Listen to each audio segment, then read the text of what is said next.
Since time began, humans have been trying to make life easier for ourselves. So to understand civilization, we have to go all the way back before there was any civilization at all. As humans evolved, we continued to try to find easier and easier ways to get our basic needs met, like food and water. So we developed hunting spears and fishing nets and bows and arrows. And we got more and more clever on how we built snares and traps. We started to gather up animals and keep their babies, and breed animals and keep them fenced in near our homes. We started farming and growing seeds, so we didn't have to keep walking around to find new food. This was the beginning of civilization, when we started to cooperate with others outside of our families in order to make life easier for ourselves. But cooperation didn't always go according to plan. Growing food yields more food than collecting food. That is the first step of civilization.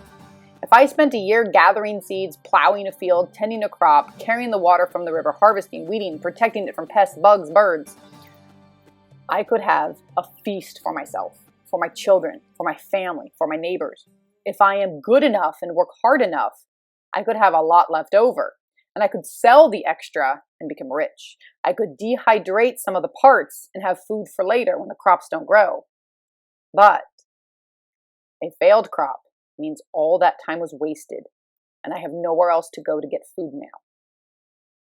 1,000 things could cause the crop to fail. Bugs could have come in and eaten it. Animals could have come in and eaten it. A fire could spread. There could be no rain. Someone else could come steal it. And now what? Either my family is going to starve, or I can go steal someone else's crop and feed my family. Or I could go hunting.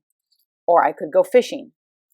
But conflicts come up when things don't go according to plan. What if the place I go fishing is owned by somebody else? What if the place I go hunting has no animals in it?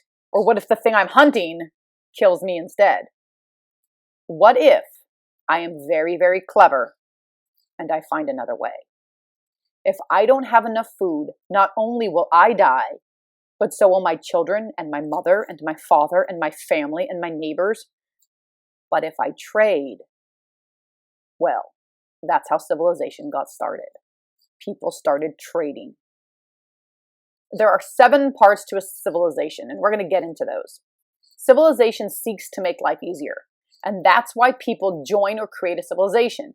People working together towards a common goal is much easier than one person or one family working alone to survive. A successful civilization has 7 parts. Today, we're going to learn about the 7 things that every successful civilization does. Location. The most important part of a successful civilization is location. If something changes about that location, the whole civilization could fall apart. In that location, there needs to be a stable food supply, a stable fresh water supply, and a good climate. If the food supply disappears for any number of reasons, the civilization will be gone. If the water supply is poisoned or dries up, the civilization will dry up. The human body can't live more than 3 days without water. After a week of no water, there will be no people. Locating your civilization near a clean, fresh water supply is monumentally important. But then we got to talk about the weather. There have been lots of civilizations that have sprouted around very extreme climates, but they found ways to deal with it. The Timbisho in Death Valley gets very, very hot. But the people don't stay there in the summer. They go into the mountains. If someone does not live in a civilization, that person needs to know how to do everything. How to kill an animal and cook it. How to grow vegetables. How to brush their teeth. How to take care of themselves. How to sew their own clothing. How to make their own bedding. How to make their own fire. How to do absolutely everything for themselves. The benefit of living in a civilization like I do is I don't have to know how to do all those things. All I have to do is find someone who knows how to do those things. I don't think ever in my entire life have I killed an animal to eat it. In fact, I don't even know how to build my own house. I don't know how to build my own bed. I traded somebody who already made a bed. I gave them money and they gave me a bed. That means there's someone living in my civilization who is specialized in making really good mattresses. So I traded them for it. This is what job specialization is. The second thing that starts to develop is job specialization. Each person starts to do the things that they're best at, and the group begins to do better as a whole. Now me, my great talent is talking. My mom used to buy me ice cream cones to shut me up when I was a kid. She got like 15 minutes of glorious silence when I was licking that cone. As I got older, a great talent for talking turned into a great talent for writing. Some people have great physical strength, and those people become professional athletes, or they care for the elderly, or they become police officers, or mail carriers, or firefighters. And some people have a great talent for matching colors. These people become makeup artists, or interior decorators, landscape architects, lots of different things.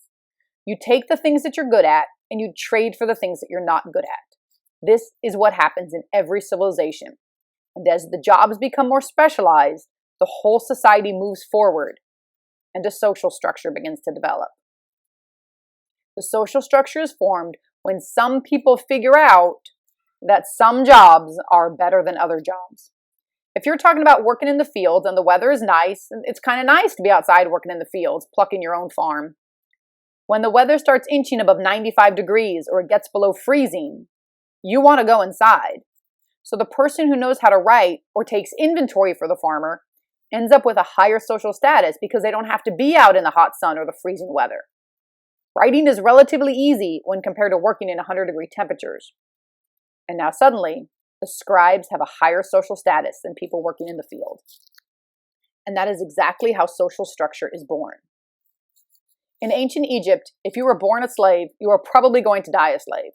If you were born into a middle-class family and they could afford to send you to school, then you could learn how to be a scribe. You wouldn't have to toil in the fields with the farmers, but you would sit inside where it was cool and write down the notes. That's a pretty sweet gig in ancient Egypt. In modern America, we also have a social structure. We have the working classes, and we have the middle classes, and we have the upper classes. Typically, the middle class is the one spending the money, buying the couches, buying the dinner plates, buying the bicycles, the Adidas sneakers, the Xboxes that the working class is making. But as the world becomes more and more globalized, the American middle class is not relying on the American working class anymore. The American middle class is buying their products from the lower classes in other countries. So the very fabric of our social structure is changing. Sociologists are studying this, and it's very interesting what's happening. Our civilization is being connected to other civilizations in a deep and sometimes horrible way. But in general, in most of the modern world, we believe that just because you were born somewhere doesn't mean you're meant to stay there. So we do things to help people become the person they were meant to be. We give equal education for all. We give government help to the poor. We give government restrictions to the rich. We try to even things out so people can become what they were meant to be. But for the purposes of this discussion, whether the social structure is fixed or whether it's dynamic is completely irrelevant. The point here is that every civilization has a social structure. And once the social structures are in place, leaders start to emerge to keep things running smoothly. If you want to think of the government as a specialized job of leadership, sure, that's a great way to think about it. The discussion of government is one of the most interesting things to talk about with students because lots of students don't realize that there's different kinds of governments out there. If you studied American history at all, you know about the monarchies. In a monarchy, there's one leader called a king or a queen, and they've become a leader because their parents were their leaders, and their parents were the leaders, and their parents were the leaders. So when we talk about England, we get Queen Elizabeth. Right now, she is the reigning monarch in England. She has been the monarch in England longer than any other English monarch. Recently, she celebrated 65 years as the queen. That's insane. I don't know anybody who's worked their job for 65 years. Before she was the queen, her father, King George IV, was the king of England. There she is with her father. And before him, it was his father. And before him, it was his father. You get the idea. What's really interesting about this monarchy is that Queen Elizabeth's great-great-grandmother was Queen Victoria. And you know World War I? The leaders of the other countries of Europe, the leaders of Great Britain, of Germany, and of Russia, were all Queen Victoria's grandchildren. They were all first cousins. Let me say that again. World War I was a war that devastated the world, and at the head, it was one family. That blows my mind. Look, go fact check me if you don't believe me, seriously. So it's obvious that some monarchs can have problems. I mean, like, what if the firstborn son is stupid? What if the heir to the throne is just mean and nobody likes him? What if the second-born daughter is a better leader than the firstborn son? I mean, monarchies aren't perfect, but they have worked pretty well for England. They worked pretty well for a lot of countries for a long, long time. And then we have a kind of government called an oligarchy. An oligarchy is kind of the same thing, but instead of a family like a monarchy, it's a small group. In other words, a powerful minority rules everyone else. If you look up apartheid in South Africa in the 1940s and 50s and 60s, I think it went all the way to the 80s. Apartheid in South Africa is an example of an oligarchy. Another form of government is called a theocracy. In this case, the leader of the church or the religion is the one who is the leader for the whole country. The religion laws are the laws for everybody. This is kind of how Iran works today. When the founding fathers of America was setting up a new country, they wanted the exact opposite of this. They set forth in their documents that religion would be completely separate from the government. I don't know how you feel about that. It's definitely worth a very good discussion. I mean, is there a religion that can treat all people equally? Should all religions be treated equally? What if you love your country, but then you convert to a different religion? Do you have to leave the country? Like, how does that work? Later on, we're going to get into religion, but it's one of the elements that every successful civilization has is religion. But does religion belong in the government? How do those things mix? And then, of course, there's a dictatorship. One person or a very, very small group has absolute power, like absolute control. And how that happens is there's usually some kind of crisis involved. Then the people all decide that they want a dictator for like a short amount of time. And then things get out of control very fast. The two famous examples are Adolf Hitler and Joseph Stalin. Another form of government is called communism. Everything is owned by the people in common. No one is rich and no one is poor. Cuba, Laos, Vietnam, North Korea, and China all have some kind of forms of communism. Theoretically, it sounds rather nice because it means that all people are equal. In order for communism to work, the richer ones have to give up their possessions to be owned in common. Usually that's done by force, by violence. Communism has worked well in small groups, like less than 50 people can create a commune that works together fine. But most of the times, it can't work in a large group without violence. The exact opposite of communism is a thing called meritocracy. The people in charge have more merits and education than anyone else. In other words, the more educated people rule the less educated people. Singapore is like this. So kids work really hard in school because they know their entire life depends on it. And that sounds like a really smart idea. The smartest people should be the ones in charge, right? However, being intelligent is not the same thing as being kind. And being intelligent is not the same thing as being brave. I could have 1,000 certificates and 1,000 credentials and 6 different degrees that say how smart I am. I could have an IQ of like 250. But if I'm a mean person or a coward, or if I'm weak in spirit, I'm not a very good leader.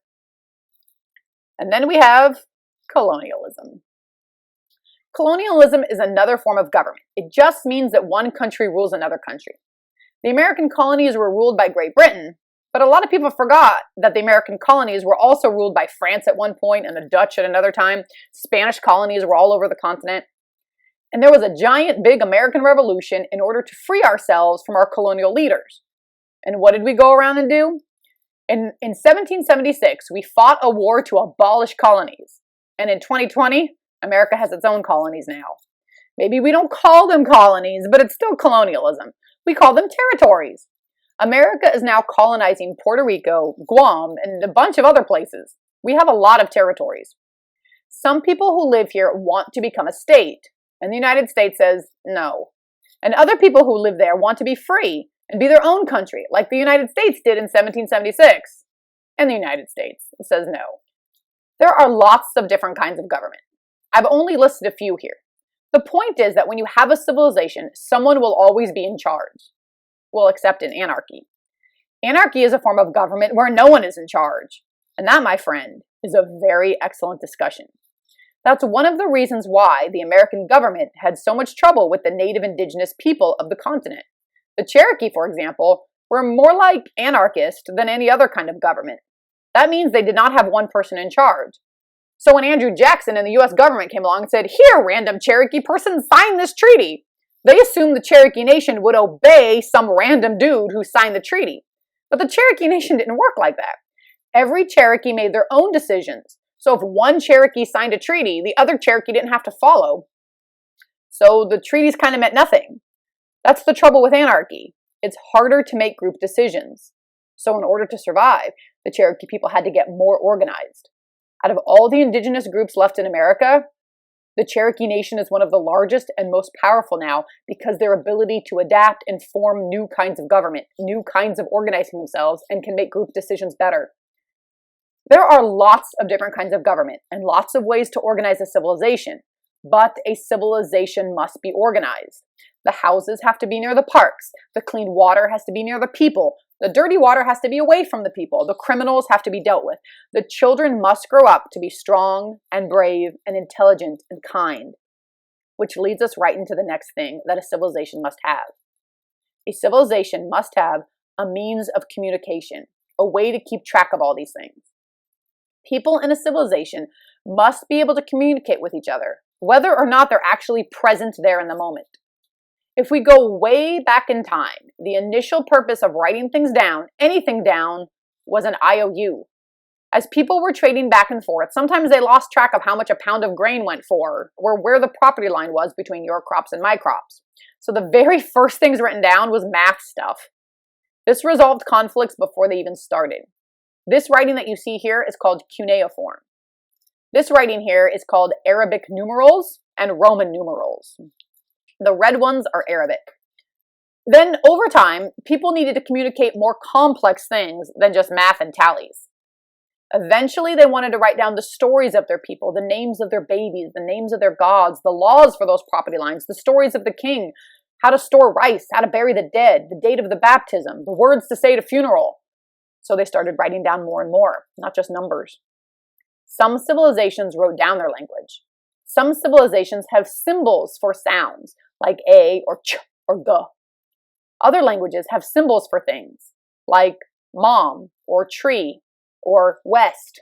Every civilization on Earth has at least one way to communicate. This is the fundamental parts of a civilization. As time ticks on for every civilization, hundreds of years and thousands of years, specific kinds of arts and traditions arise.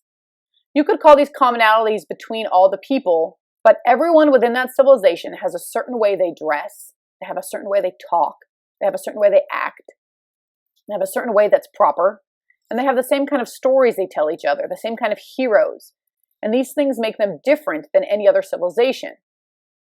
The art that they produce shows them who they are, and the art they produce also shows them what they want to be, or it shows them what they used to be. And it keeps them all connected to each other. Art and culture and tradition is what keeps the people united and connected to each other and has that feeling that we're all in this together. The art and the culture is very, very important to the people.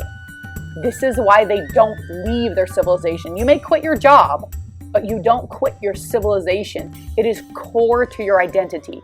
And this is why so much time is spent on the arts, because it connects you back. And that brings us right to religion. The purpose of religion is very similar to the purpose of art. The purpose of religion is to keep people connected to the past, the present, the future, connected before life, connected after life. It keeps the social order, and it keeps people moving forward even in the face of adversity and things that are difficult. When they want to give up, religion keeps them going. But that's the science definition. For the people who are the true believers, religion is more than that. Religion is a relationship with something that's not on this earth. Some people talk to God at night in their beds. Some people talk to God right before they eat a meal. Some people meditate in the same style of a person who lived 1,000 years ago. Some people wear a certain type of clothing or jewelry. But this video is not a discussion on God. This is a discussion on the civilizations and how religion fits into that. So all I'm going to say here is that some civilizations have one religion, and some civilizations allow for many religions, and some countries on earth now say absolutely no religion at all is allowed. No matter how you slice it, religion is very important in civilizations. And so that brings us to the end.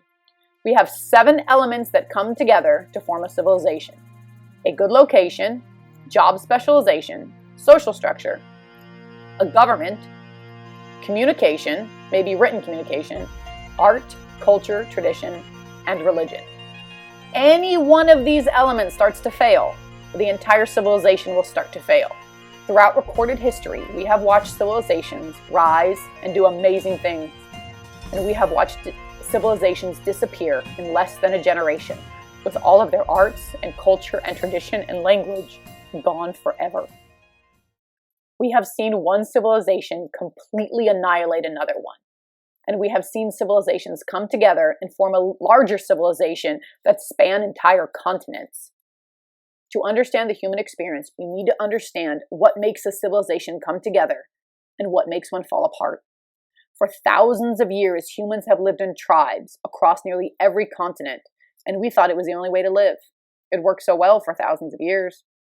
And now we all live in a civilization, and we think that's the only way to live. It's worked out so well for thousands of years. The questions on historians' minds, and anthropologists' minds, and sociologists' minds is what comes after civilization?